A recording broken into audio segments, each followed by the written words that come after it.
Bonjour à tous et bienvenue pour cette vidéo sur un sujet qui me passionne, les EMI ou les expériences de mort imminente. Je vous parle aujourd'hui d'un cas en particulier, un cas qui dérange les plus sceptiques dans le domaine de la médecine, le cas de Pamela Reynolds, la femme morte revenue du monde des morts. Vous êtes prêts? C'est parti! Comptez jusqu'à 3, messieurs, mesdames.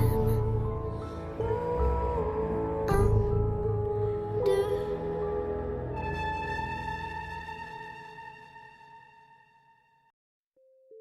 Pour commencer, qu'est-ce qu'une EMI? Une expérience de mort imminente, ou EMI, est l'expression désignant un ensemble de sensations ou de visions consécutives à une mort clinique ou à un coma avancé. Ces sensations ou visions passent par la décorporation ou sortie de corps, la télépathie, la rétrocognition, la vision à 360 degrés, la vision de puits, de gouffres, de tunnels avec au bout une lumière, la rencontre de personnes décédées, etc. Depuis une quarantaine d'années, les débats sur les EMI font rage dans la communauté scientifique. Certains scientifiques pensent que nous possédons une âme, que l'au-delà existe et que tout ne s'arrête pas à notre mort. Et d'autres moquent le phénomène. Ils pensent que les EMI sont dues à des hallucinations créées par notre cerveau au moment de notre mort. Mais il y a un cas que personne ne peut expliquer. C'est le cas de Pamela Reynolds. Pamela est une Américaine de 35 ans. Elle souffre de violentes migraines depuis quelques années déjà, quand subitement son état s'aggrave en 1991.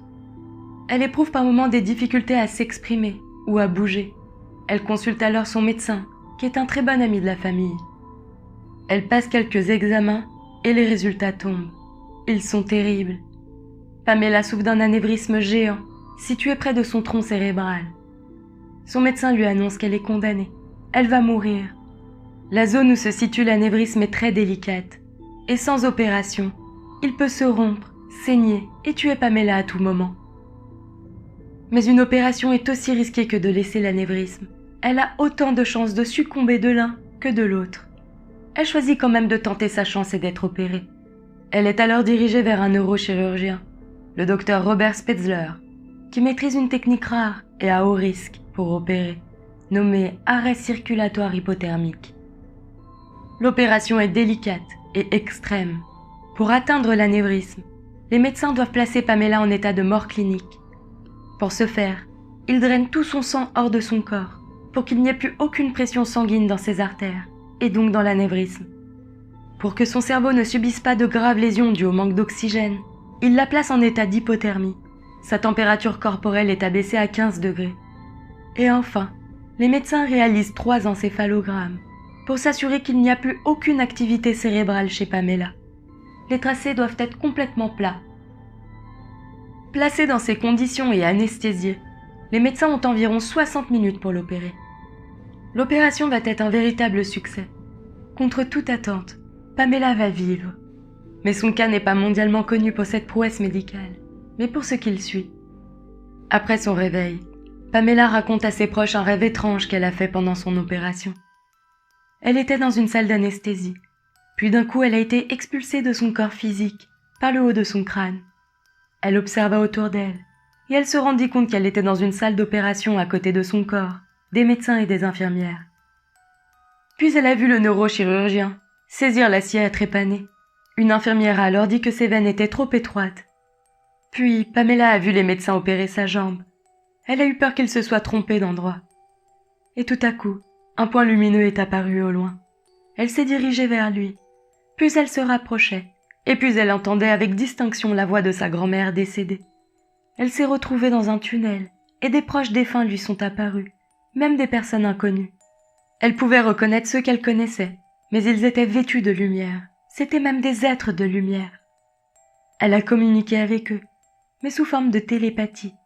Dans son rêve, une tante qui n'était pas décédée à sa connaissance était présente. Elle ne comprenait pas pourquoi. Et après un moment, tous ses proches refusèrent qu'elle continue d'avancer. Ils lui expliquèrent que si elle continuait d'avancer, elle ne pourrait plus revenir dans son corps terrestre. Alors son oncle l'a doucement raccompagnée vers la salle d'opération et lui a demandé de regagner son corps. Mais Pamela ne voulait pas partir. Elle se sentait si bien ici, entourée d'amour, légère, sans douleur. Alors son oncle l'a poussée. Elle a sauté dans son corps malgré elle. C'était comme sauter dans une piscine d'eau froide. En même temps, les médecins écoutaient de la musique. Un morceau des Eagles, Hotel California. Puis elle sentit le défibrillateur par 2 fois, et c'était la fin de son rêve. Pamela s'amuse de ce rêve, mais le corps médical ne s'en amuse pas du tout. En effet, le corps médical est stupéfait. Tout ce que rapporte Pamela est vrai. La scie a trépané qu'elle réussit à décrire dans les moindres détails. Les conversations sont exactes. Hotel California des Eagles. Et même la tante qu'elle ne pensait pas décédée est décédée pendant son intervention. Les médecins ne sont pas étonnés. Ils ont déjà entendu ce genre de témoignage. Mais de la part de Pamela, c'est complètement impossible. Elle était cliniquement morte. Plus aucune activité cérébrale n'était enregistrée. Il lui était donc absolument impossible de rêver, d'halluciner, de voir ou d'entendre. Ainsi, le témoignage de Pamela est une énigme totale. Son cas reste inexpliqué à ce jour. À la suite de cette expérience incroyable, Pamela a conservé une vie ordinaire, mais elle a évoqué être maintenant en paix avec la mort.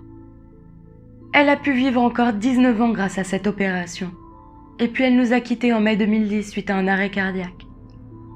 Alors, qu'en pensez-vous ? Sommes-nous un corps ou avons-nous un corps ? Notre cerveau n'est-il qu'une machine qui permet à notre âme de nous piloter ?